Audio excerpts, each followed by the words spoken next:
नमस्कार दोस्तों। तो मैं आज आपको महाराणा प्रताप की कहानी सुनाने वाली हूँ। तो चलिए इस कहानी को शुरू करते हैं।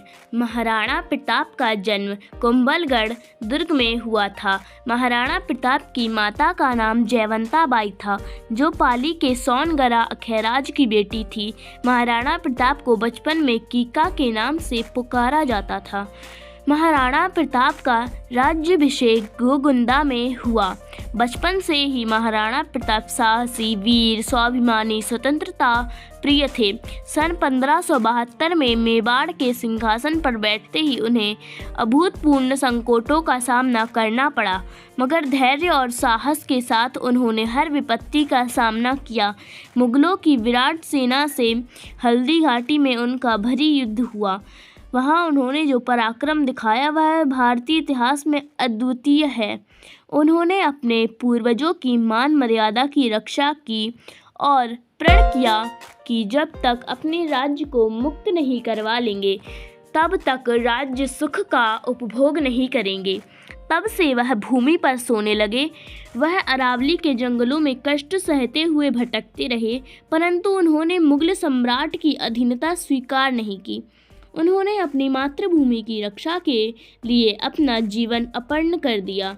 महाराणा प्रताप को बचपन में ही ढाल तलवार चलाने का प्रशिक्षण दिया जाने लगा, क्योंकि उनके पिता उन्हें अपनी तरह कुशल योद्धा बनाना चाहते थे। बालक प्रताप ने कम उम्र में ही अपने अदम्य साहस का परिचय दे दिया था।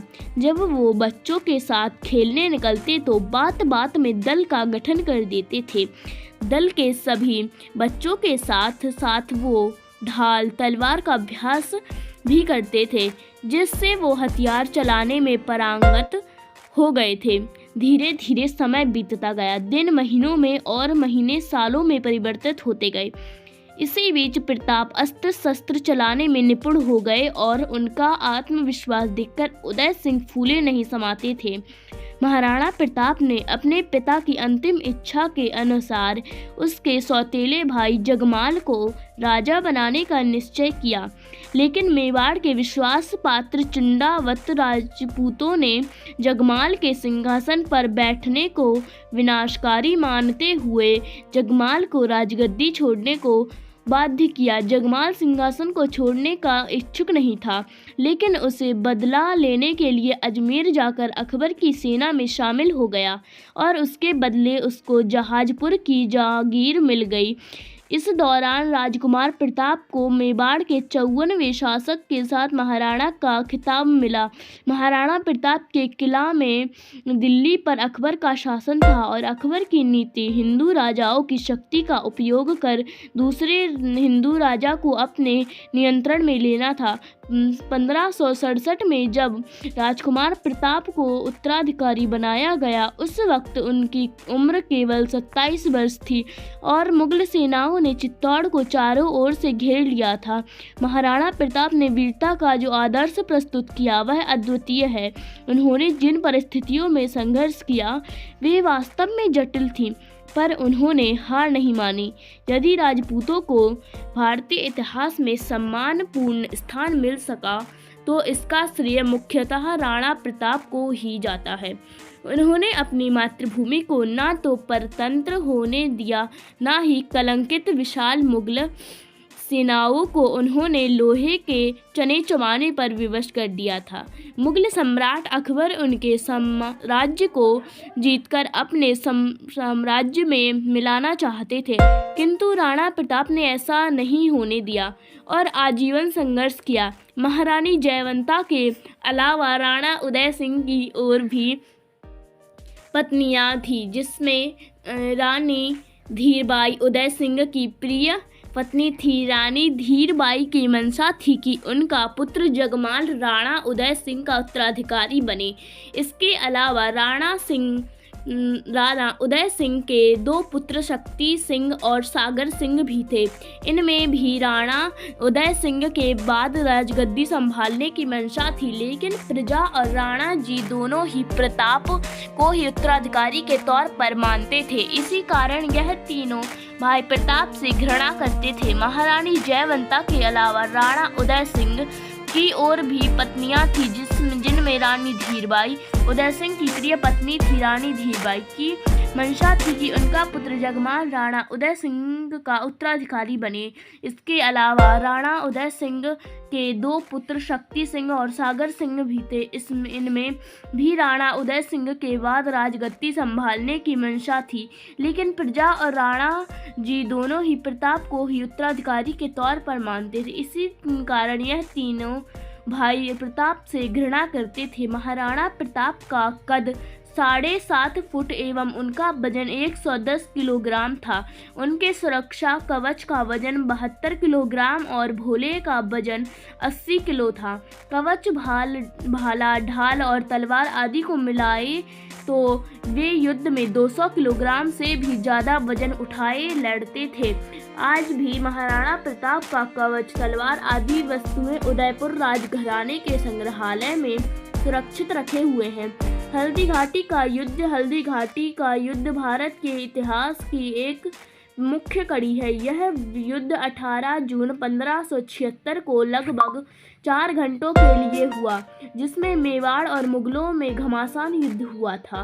महाराणा प्रताप की सेना का नेतृत्व एक मात्र मुस्लिम सरदार हाकिम खान सूरी ने किया और मुगल सेना का नेतृत्व मान सिंह तथा आसफ खान ने किया। इस युद्ध में कुल 20,000 महाराणा प्रताप के राजपूतों का सामना अकबर की कुल 80,000 मुगल सेना के साथ हुआ था, जो कि एक अद्वितीय बात है। कई मुश्किलों संकटों का सामना करने के बाद भी महाराणा प्रताप ने हार नहीं मानी और अपने पराक्रम को दर्शाया। इसी कारणवश आज उनका नाम इतिहास के पन्नों पर किया था। इस युद्ध में कुल 20,000 महाराणा प्रताप के राजपूतों का सामना अकबर की कुल 80,000 मुगल सेना के साथ हुआ था, जो कि एक अद्वितीय बात है। कई मुश्किल संकटों का सामना करने के बाद भी महाराणा प्रताप ने हार नहीं मानी और अपने पराक्रम को दर्शाया। इसी कारणवश आज उनका नाम इतिहास के पन्नों पर के लिए मजबूर कर दिया। घोड़ा चेतक महाराणा प्रताप की वीरता के साथ साथ उनके घोड़े चेतक की वीरता भी विश्व विख्यात है। चेतक बहुत ही समझदार और वीर घोड़ा था, जिसने अपनी जान दांव पर लगाकर 26 फुट गहरे दरिये से कूदकर महाराणा प्रताप की रक्षा की थी। हल्दी घाटी में आज भी चेतक का मंदिर बना हुआ है। राजस्थान के कई परिवार अकबर की शक्ति के आगे घुटने टेक चुके थे, किंतु महाराणा प्रताप अपने वंश को कायम रखने के लिए संघर्ष करते रहे और अकबर के सामने आत्मसमर्पण नहीं किया। जंगल भटकते हुए तृणमूल व घास पात की रोटियों में गुजर बसर कर पत्नी व बच्चों को विकराल परिस्थितियों में अपने साथ रखते हुए भी उन्होंने कभी धैर्य नहीं खोया। पैसे के अभाव से सेना के टूटते हुए मनोबल को पुनर्जीवित करने के लिए दानवीर भामा शाह ने अपना पूरा खजाना समर्पित कर दिया। तो भी राणा प्रताप ने कहा कि सैन्य आवश्यकताओं के अलावा मुझे आपके सजाने की एक पाई भी नहीं चाहिए।